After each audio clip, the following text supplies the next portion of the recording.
ஸ்நேகிதி நேயர்களுக்கு என்னுடைய வணக்கம். நான் doctor Prabhash Prabhakaran, senior consultant neurologist, Apollo speciality hospitals, Vanagaram, Chennai.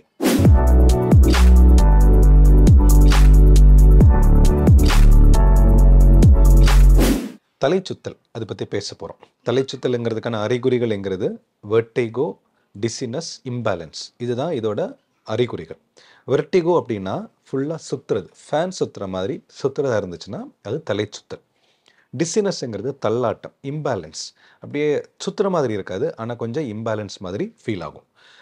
மூணாவது, நடக்கும்போது ஒரு பக்கம் இழுத்துட்டு போகிறது, இல்லை திடீர்னு எந்திரிக்கும் போது ஒரு தள்ளாட்டம் வரலாம், இல்லை நடக்கும்போது கொஞ்சம் பிடிச்சி நடக்க வேண்டிய ஒரு பயம் ஏற்படலாம். இதுதான் இதோட அறிகுறிகள்.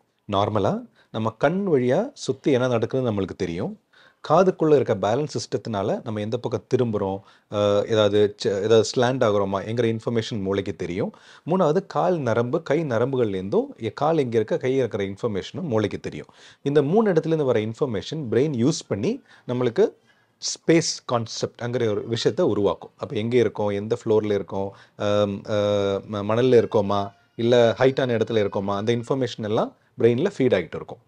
இப்போ நம்ம ஒரு இடத்துல இருக்கும்போது பிரெயின் ஆல்ரெடி கால்குலேட் பண்ணும் இந்த இடத்துல என்ன எதிர்பார்க்குறதுங்கிறது.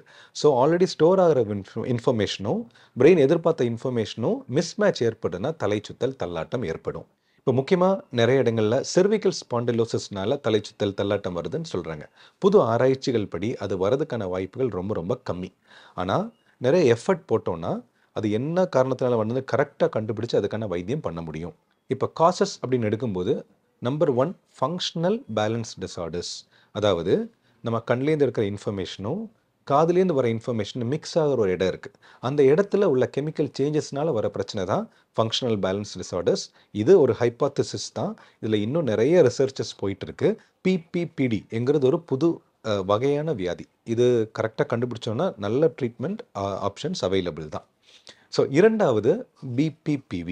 இதுங்கிறது காதுக்குள்ளே ஒரு கிறிஸ்டல் ஃபார்ம் பண்ணுறதுனால வர தலைச்சுத்தல். அது கரெக்டாக ஹிஸ்ட்ரியிலேருந்து நம்ம கண்டுபிடிக்கலாம். அதுக்கான டெஸ்டஸ் அவைலபிள் தான். அது பண்ணும்போது எந்த இடத்துல கிறிஸ்டல் இருக்குன்னு சொல்லி அதுக்கான எக்ஸசைசஸ் பண்ணால் ஃபுல்லாகவே கிறிஸ்டலை கிளியர் பண்ணிக்கலாம்.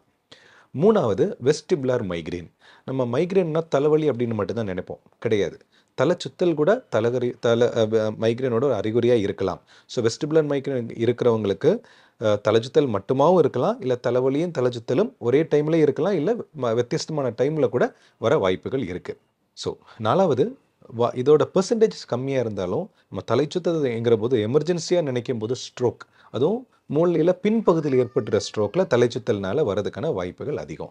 ஸோ அதனால தான் ஒரு திடீர்னு நார்மலாக இருக்கிற ஒரு ஆளுக்கு திடீர்னு தலைச்சுத்தல் இல்லை தள்ளாட்டம் வருதுன்னா ஹாஸ்பிட்டலுக்கு இமீடியட்டாக போகிறது ரொம்ப ரொம்ப அவசியம். ஏன்னா ஸ்ட்ரோக்குங்கிறது ஒரு ரிவர்சிபிள் டிசீஸ். அதனால் கரெக்டாக டைமுக்கு ட்ரீட் பண்ணோன்னா ரிவர்சிபிள் டிசீஸ். ஸோ இதுக்கான வைத்தியம் என்ன? ட்ரீட்மெண்ட்டுங்கிறது என்ன காஸ் அப்படின்னு தெரிஞ்சு தான் நம்ம வைத்தியம் பண்ணுவோம். ஏன்னா நம்ம நிறைய டிசீசஸ் பற்றி பேசணும். ஒவ்வொரு டிசீஸுக்கும் ட்ரீட்மெண்ட் வேறு வேறு.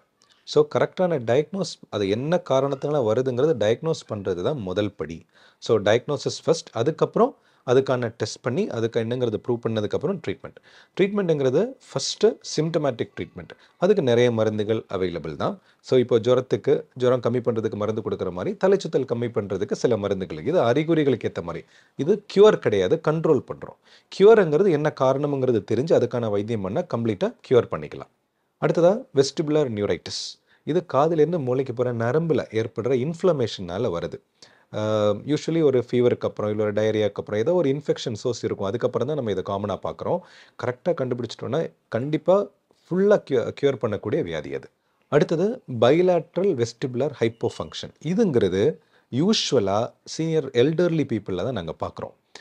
இதில் என்ன ஆகுதுன்னா பல காரணங்களால், என்ன காரணம்னு சொல்கிறத விட பல காரணங்களால் காதுலிருந்து நரம்புக்கு மூளைக்கு போகிற 2 பக்கம் நரம்புலேயும் அஃபெக்ட் ஏற்பட்டதுன்னா பைலேட்ரல் வெஸ்டிபுலர் ஹைப்போஃபங்க்ஷன் சொல்கிறோம். இது கொஞ்சம் டயக்னோஸ் பண்ணுறதுக்கு ஈஸி, பட் ட்ரீட்மெண்ட் பண்ணுறது கொஞ்சம் கஷ்டமான வியாதி தான். பட் கரெக்டாக அந்த எக்ஸசைசஸ் மருந்துகள் பண்ணிட்டோன்னா ஒரு பகுதி வரைக்கும் நம்ம கண்ட்ரோலில் வச்சுக்கலாம். இந்த தலைச்சுத்தலுங்கிறது எந்த வயசில் வரலாம்? இது சிறு குழந்தையிலிருந்து வயதானவர் கூட வரலாம். அதிகமாக ஒரு மிடில் ஏஜ், இப்போ ஒவ்வொரு வியாதிக்கும் ஒரு ஸ்பெசிஃபிக் டைம் பீரியட் இருக்குது.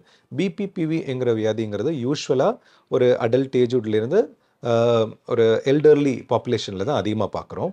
இப்போ வெஸ்டிபுலர் மைக்ரேனுங்கிறது யூஸ்வலாக ஒரு யங்கர் அடோலசன் ஏஜில் இருந்து ஒரு அடல்ட்டுள்ள தான் காமனாக பார்க்குறோம். ஸோ எந்த வயதுலேயும் வரலாம். சில வியாதிகள் சில ஏஜ் குரூப்பில் அதிகமாக வரதை நம்ம பார்த்துருக்கோம். இது இல்லாமல் காமன் மெடிக்கல் ப்ராப்ளத்துலேயும் தலைச்சுத்தல் வரலாம். ஃபார் எக்ஸாம்பிள் சுகர் கம்மியான வரலாம், சுகர் அதிகமான வரலாம், பிபி கம்மியான வரலாம், பிபி அதிகமான வரலாம், இல்லை சோடியம்ங்கிற உறுப்பு கம்மியான அதிகமான வரலாம். ஸோ நிறைய மெடிக்கல் காசஸ் இருக்குது.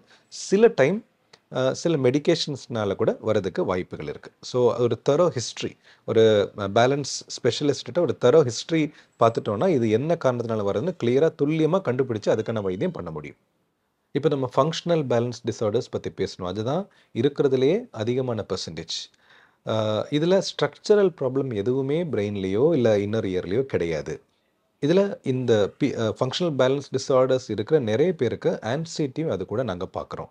ஸோ ஆன்சைட்டிக்கான ட்ரீட்மெண்ட், சிம்டம்ஸ் கண்ட்ரோல் பண்ணுறதுக்கான ட்ரீட்மெண்ட், அப்புறம் சிபிடி காக்னிட்டிவ் பிஹேவியரல் தெரப்பி, அப்புறம் வெஸ்டிபுலர் ரீஹாபிலிட்டேஷன் தெரப்பி, அதாவது எக்ஸசைசஸ், ஸ்பெசிஃபிக் எக்ஸசைசஸ் இருக்குது.